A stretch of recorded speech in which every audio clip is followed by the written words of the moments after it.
Hello Challenger, bienvenue à cette nouvelle semaine de notre Bible Challenge. C'est par pure grâce que nous nous retrouvons une fois encore. Et comme vous le savez, le samedi, nous avons lu Matthieu 11 et nous avons compris Jean-Baptiste qui était dans sa prison. Il avait entendu parler des œuvres du Christ, mais il a envoyé ses disciples aller demander au Christ si c'est vraiment lui qui devait venir. Et on se disait, mais Jean-Baptiste, c'est pas toi qui as baptisé? Mais on a compris que parfois nous aussi, comme Jean, nous faisons la même chose. Quand nous sommes dans des situations, on se demande si c'est Dieu qui nous fait passer par ces choses. Est-ce que Dieu est toujours Dieu? Est-il assis sur son trône? Règne-t-il? Nous posons plusieurs questions à Dieu. Pour cela, nous avons décidé de pardonner à Jean-Baptiste. Aujourd'hui, nous sommes en Matthieu 12. Matthieu 12 parle du sabbat, de Jésus et du sabbat. Et en lisant, je me suis posé beaucoup de questions. Je dis, Seigneur, aide-moi à comprendre. Et je prie que Dieu nous aide à comprendre et qu'il nous révèle, même si ce n'est pas aujourd'hui, mais au travers des jours à venir, la révélation de sa parole. Lisons ensemble Matthieu 12. Quelque temps après, Jésus traversait des champs de blé un jour de sabbat. Ses disciples avaient faim. Il se mit à cueillir des épis et à en manger les grains. Quand les pharisiens virent cela, ils dirent à Jésus, « Regarde, tes disciples font ce que notre loi ne permet pas le jour du sabbat. » Jésus leur répondit, « N'avez-vous pas lu ce que fit David le jour où il lui-même et ses compagnons avaient faim? » Vraiment, la faim nous fait faire des choses. Verset 4. Il entra dans la maison de Dieu et lui et ses compagnons mangèrent les pains offerts à Dieu. Il ne leur était pourtant pas permis d'en manger. Notre loi ne le permet qu'aux seuls prêtres. Notre loi ne le permet qu'aux seuls prêtres. Verset 5. Ou bien, n'avez-vous pas lu dans la loi de Moïse que le jour du sabbat, les prêtres en service dans le temple n'observaient pas la loi du sabbat, et cela sans être coupables? Donc Jésus est en train de nous dire ici qu'au temps de la loi de Moïse, les prêtres qui étaient de service, eux n'observaient pas la loi du sabbat. Ils n'observaient pas le sabbat quand ils étaient en service. Et ces personnes n'étaient pas coupables. Verset 6. Or, je vous le déclare, il y a ici plus que le temple. J'aimerais qu'on souligne plus que le temple. Il y a ici plus que le temple. Verset 7. Si vous saviez vraiment ce que signifient ces mots de l'Écriture, je désire la bonté et non les sacrifices d'animaux.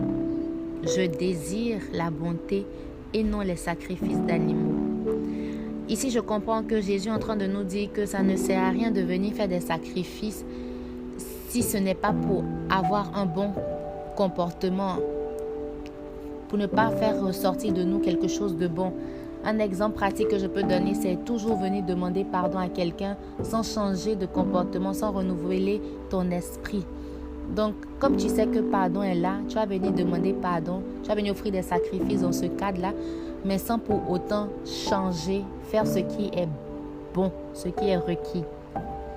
Nous continuons. Je désire la bonté et non les sacrifices d'animaux. Vous n'auriez pas condamné des innocents. Verset 8. Car le Fils de l'homme est maître du sabbat. L'homme à la main paralysée. Verset 9. Jésus partit de là et se rendit dans les synagogues, dans leurs synagogues. Il y avait là un homme dont la main était paralysée. Les pharisiens voulaient accuser Jésus. C'est pourquoi ils lui demandèrent, « Notre loi permet-elle de faire une guérison le jour du sabbat? » Jésus leur répondit, « Si l'un d'entre vous a un seul mouton, et que celui-ci tombe dans un trou profond le jour du sabbat, n'ira-t-il pas le prendre pour le sortir de là? Et un homme vaut beaucoup plus qu'un mouton. Donc, notre loi permet de faire du bien à quelqu'un le jour du sabbat. Jésus dit alors à l'homme, « Avance ta main. » Il avança et elle redevint saine comme l'autre. Les pharisiens s'en allèrent et tinrent conseil pour décider comment ils pourraient faire mourir Jésus. Que Dieu dévoile tous les pharisiens dans nos vies. Au nom de Jésus. Le verset 15.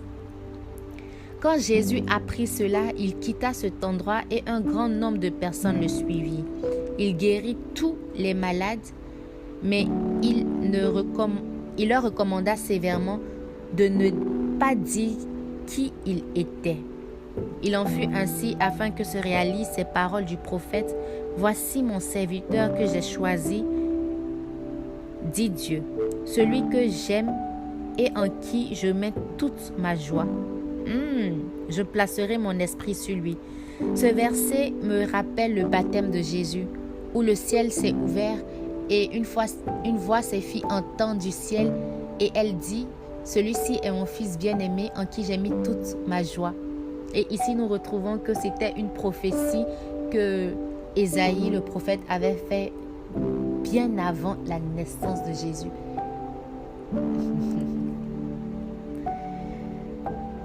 Et il annoncera aux nations le droit que j'instaure. Verset 19. Il ne se disputera avec personne et ne criera pas. On ne l'entendra pas faire des discours dans les rues. Il ne cassera pas le rosseau déjà plié et n'éteindra pas la lampe dont la lumière faiblit. Il agira ainsi jusqu'à ce qu'il ait fait triompher le droit. Et toutes les nations mettront leur espoir en lui. Yes. Jésus répond à une accusation portée contre lui. Verset 22. On amena alors à Jésus un homme qui était aveugle et muet parce qu'il était possédé d'un esprit mauvais. Jésus guérit cet homme de sorte qu'il se mit à parler et à voir. La foule était remplie d'étonnement et tous disaient, « Serait-il le fils de David ?» Quand les pharisiens les entendirent, ils déclaraient, « Cet homme ne chasse les esprits mauvais que parce que Belzébul, leur chef, lui en donne le pouvoir. » Mais Jésus connaissait leurs pensées. Il leur dit alors, « Tout royaume dont les habitants luttent les uns contre les autres finit par être détruit. Aucune ville ou aucune famille dont les habitants ou les membres luttent les uns contre les autres ne pourra se maintenir. Si Satan chasse ce qui est à Satan, il est en lutte contre lui-même. Comment donc son royaume pourra-t-il se maintenir? Vous prétendez que je chasse les esprits mauvais parce que Belzébul m'en donne le pouvoir. Qui donne alors à vos partisans le pouvoir de les chasser? Vos partisans eux-mêmes démontrent que vous avez tort. En réalité, c'est par l'Esprit de Dieu que je chasse les esprits mauvais, ce qui signifie que le royaume de Dieu est déjà venu jusqu'à vous. Je bénis le nom de Dieu parce que Jésus a répondu franchement et directement à ces pharisiens. Parce que si on connaît bien l'histoire de Jésus, parfois quand il a des accusations, il ne répond pas. Ou quand il a des propos, il n'intervient pas. Ou il intervient d'une manière qui n'est pas très claire. Est-ce que tu es le fils de Dieu si toi-même tu le dis ou si tu le dis? Des réponses comme ça. Mais il fallait que Jésus réponde clairement pour pouvoir montrer pas seulement à sa génération à l'époque, mais à nous tous qu'il est authentiquement de Dieu. Verset 29. Personne ne peut entrer dans la maison d'un homme fort et s'emparer de ses biens s'il n'a pas d'abord ligoté cet homme fort.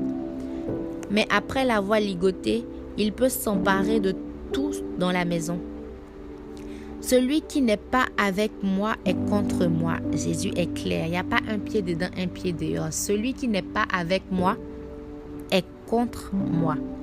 Et celui qui ne m'aide pas à rassembler disperse. Aidons Jésus à rassembler. Verset 31, c'est pourquoi je vous le déclare, les êtres humains pourront être pardonnés pour tout péché et pour toute insulte qu'ils font à Dieu. Mais celui qui fait insulte au Saint-Esprit ne recevra pas de pardon. Je ne sais pas si tu as déjà remarqué cette portion de la Bible en lisant, mais Jésus est très clair. Il dit que si nous faisons insulte à Dieu ou même nous péchons contre Dieu, nous pouvons recevoir le pardon. Mais celui qui fait insulte au Saint-Esprit ne recevra pas de pardon. Verset 32. Celui qui dit une parole contre le Fils de l'homme sera pardonné. Mais celui qui parle contre le Saint-Esprit ne sera ni pardonné dans le monde présent, ni dans le monde à venir. Waouh, Jésus est très clair.